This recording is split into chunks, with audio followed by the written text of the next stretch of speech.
सुहास बाबर. अध्यक्ष महोदय, लक्षवेधी क्रमांक 1. महोदय वितरित केल्याप्रमाणे. अध्यक्ष महोदय, या लक्षवेधीच्या माध्यमातून मी राज्य शासनाचा अत्यंत महत्त्वाच्या विषयाकडे लक्ष वेधीत इच्छितो. अध्यक्ष महोदय, या राज्यातल्या तमाम सगळ्या गलाई व्यावसायिकांचा आणि सराफ व्यावसायिकांच्या दृष्टीनं अत्यंत महत्त्वाची लक्षवेधी मी तुमच्या माध्यमातून राज्य शासनापुढे ठेवतोय. अध्यक्ष महोदय, मी अशा भागाचं नेतृत्व करतो की ज्या भागाचं परिस्थिती अत्यंत दुष्काळी आहे आणि या दुष्काळी परिस्थितीला उत्तर द्यायचं म्हणून साधारणपणे स्वातंत्र्यपूर्व काळामध्ये आमच्या भागातल्या लोकांनी हा गलाईचा व्यवसाय स्वीकारला आणि आज राज्यभरच नव्हे तर संपूर्ण देशभरामध्ये आमचे गलाई व्यावसायिक आज त्या या व्यवसायाच्या निमित्तानं गलाईचं काम या ठिकाणी करत असतात. अध्यक्ष महोदय, अत्यंत प्रामाणिकपणे आणि सचोटीने हा व्यवसाय करत असताना आज माझ्या सांगली सातारा जिल्ह्यामधले किमान 2 लाख लोक ही डायरेक्ट ह्या व्यवसायावरती अवलंबून आहेत आणि किमान 10 लाख लोक हे इनडायरेक्टपणे ह्या व्यवसायावरती अवलंबून असल्यामुळं मी राज्य शासनाचं काही गोष्टींकडे महत्त्वाचं या ठिकाणी लक्ष वेधीत इच्छितो. अध्यक्ष महोदय, हा व्यवसाय करत असताना आज अनेक संकटांना लोकांना त्या ठिकाणी सामोरं जावं लागते, पण ही सगळी संकटं समोर असताना आज आपल्या गृह विभागाच्या मार्फत काही गोष्टींमध्ये सुधारणा होणं खूप आवश्यक आहे. मी तुम्हाला या निमित्तानं काही गोष्टी मुद्दाम तुम्हाला सांगणार आहे. अध्यक्ष महोदय, काश्मीरच्या लाल चौकापासून कन्याकुमारीपर्यंत 10,000 लोकसंख्येच्या वर कुठल्याही गावामध्ये तुम्ही गेला तर त्या ठिकाणी सांगली आणि सातारा जिल्ह्यातला प्रत्येक माणूस हा त्या ठिकाणी सोने चांदीचा व्यवसाय करताना तुम्हाला आढळेल. तुम्ही कुठल्याही ज्वेलर्स शॉपमध्ये गेला तर तो माणूस आपल्या भागातला असण्याची शक्यता अत्यंत दाट आहे. मी तुम्हाला मुद्दाम सांगतो, एक वैशिष्ट्यपूर्ण मतदारसंघाचा मी आमदार आहे साहेब. मी फक्त 2 तालुक्याचा नाही तर माझा मतदारसंघ हा लक्षवेधी आहे. संपूर्ण देशभर पसरलेला आहे.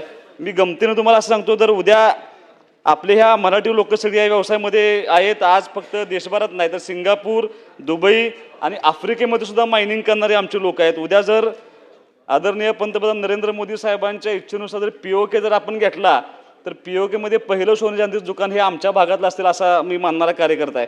अध्यक्ष महोदय, माझे ठराविक प्रश्न आहेत. राज्यात या ज्या सोने चोरीच्या घटना होतात त्या प्रकरणामध्ये अनेक वेळा section 411 of the Indian penal code आणि section 414 of the Indian penal code अंतर्गत गलाई व्यवसायांच्यावरती काही कारवाई करण्यासंदर्भामध्ये अनेक लोकांच्या तक्रारी साहेब येतात.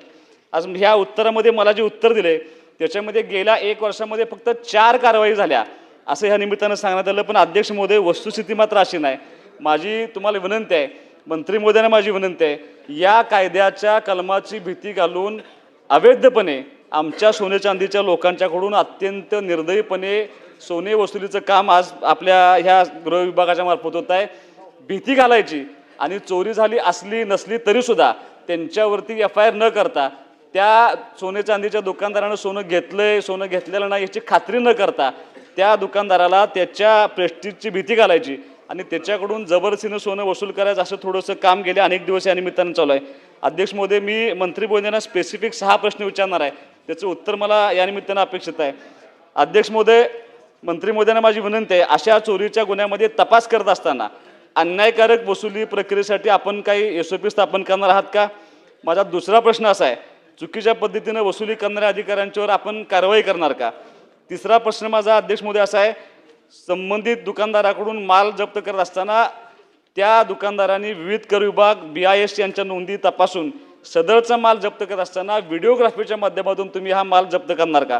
हा प्रश्न देशव्यापी असल्यामुळे केंद्रीय गृहमंत्री आदरणीय अमित शाह यांच्यासोबत माननीय मुख्यमंत्री, आमचे मंत्री महोदय आणि ज्या national and gold silver refinery आणि असोसिएशनच्या आणि अशा विविध असोसिएशन्स आहेत त्यांची एकत्रितपणे याचं एक बैठक आयोजित करणार का?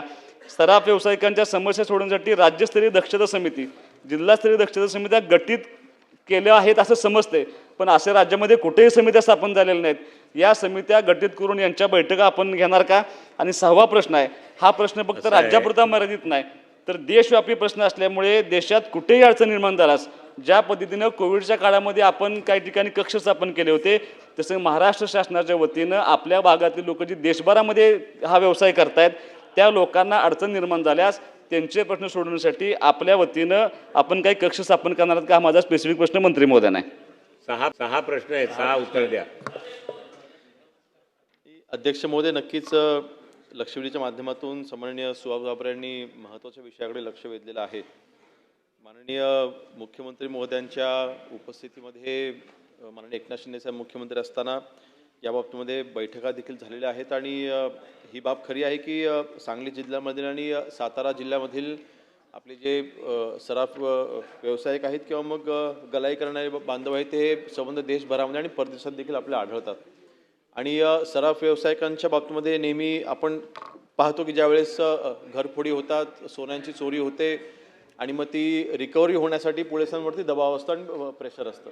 ती रिकव्हरी लवकरात लवकर झाली पाहिजे ह्याकरता शेवटी ते कुठेतरी सोनं जिथे वितळवलं जातं तिथपर्यंत धागेदोरे सापडतात आणि मग सराफ व्यावसायिकांना त्यावेळेस चौकशीच्या दरम्यान अनेक गोष्टींना आणि अडचणींना सामोरं जावं लागतं.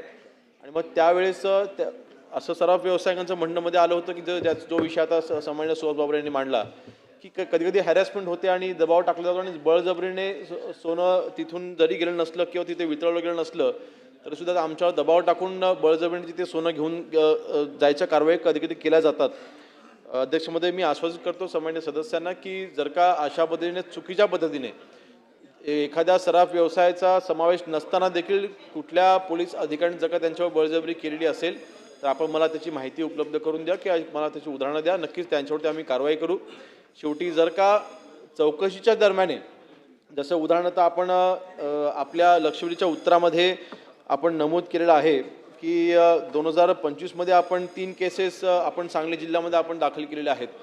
ह्या केसेसची माहिती घेत असताना किंवा ह्याची जेव्हा चौकशी झाली तेव्हा आपण 14 मार्च 2024ला गृह विभागाच्या मार्फत आपण सराफ व्यावसायिकांची ही कारवाई करत असताना कशा पद्धतीने कारवाई केली पाहिजे याचा आपण SOPs आपण तयार केलेला आहेत आणि या SOPsच्या पद्धतीनेच त्यांनी ती कारवाई करणं अपेक्षित आहे जी या केसेसमध्ये आपल्याला होताना आढळलेली आहे. ज्या 3 केसेस या दाखल झालेल्या आहेत सांगली जिल्ह्यामध्ये 2025 साली आणि आता 26 या महिन्यापर्यंत एक कारवाई झालेली आहे. ह्या कारवाई करत असताना त्यांना नोटिसेस देऊनच त्यांना बोलावून घेऊन त्यांच्याशी चर्चा करून आणि जी समिती गठीत करणं आवश्यक आहे त्या समितीला कळवणं आवश्यक आहे ते प्रोसिजर फॉलो करूनच हे सगळे गुन्हे दाखल करण्यात आले होते आणि त्याच्यावरती आपण कारवाई केली आहे.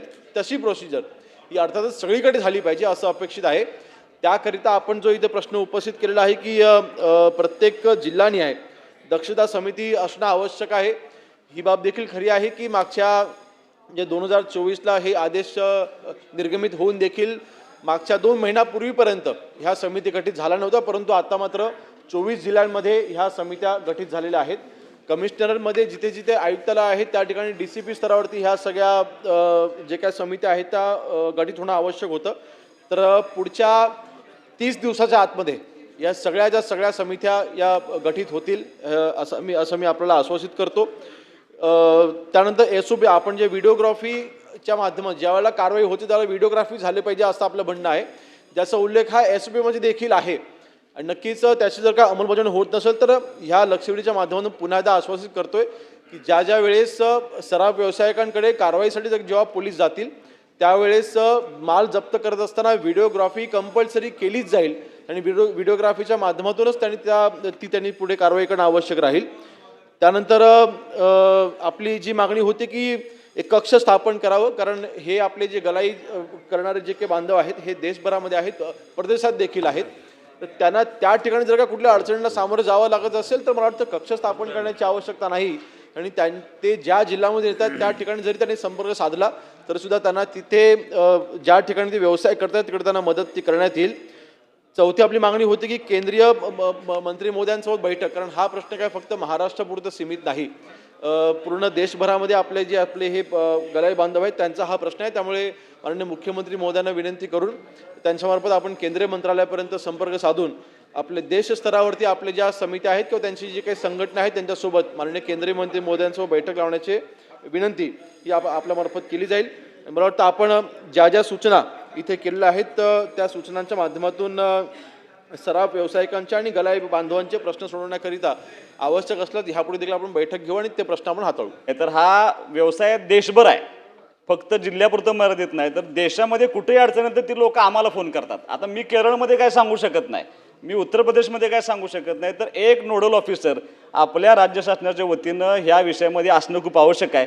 मंत्री महोदयांना माझा प्रश्न आहे की असा नोडल ऑफिसरची एक नेमणूक आपल्या कक्षामार्फत करणार का आणि मंत्री महोदय जे अधिकारी अशा चुकीच्या पद्धतीने वसुली करतात अध्यक्ष महोदय केस झाली नसली तरी ते आरोपी आणतात आणि ज्या आरोपीनं एखाद्या दुकानाला बोट केलं तर काही चला, सीसीटीव्ही conclude फुटेज चेक करा, न please. करता त्याच्यानं वसुली करायचा प्रयत्न करतात अशा 15 मिनिटं अधिकाऱ्यांच्यावरती झाली, एक आपण लक्ष कारवाई द्या. करणार चला का? पुढे. अशा पद्धतीने बळजबरीने जर का सोनं त्यांनी तिथून उचलून घेऊन गेलेले असतील तर नक्कीच त्यांच्या संबंधित अधिकाऱ्यांवरती कारवाई देखील करण्यात येईल. दुसरा विषय आपल्या ही मागणी करायची योग्य आहे की कक्ष स्थापन झालं पाहिजे आणि कारण आपले हे बांधव जे आहेत ते देशभरामध्ये पसरले आहेत त्यांना तिकडे कुठे अडचणींना सामोरं जावं लागत असेल तर इथल्या गृहविभागाशी त्या राज्यामधल्या गृहविभागाशी संपर्क हा सोप्या रीती झाला पाहिजे. तर नक्कीच या बाबतीतला रिव्ह्यू घेऊन अशा तक्रारी किती जाऊ आता या पुढे आपल्याकडे येत आहेत ह्याची पूर्ण 8 माहिती लक्षवेधी घेऊन कक्ष करायची. स्थापन करण्यात येईल.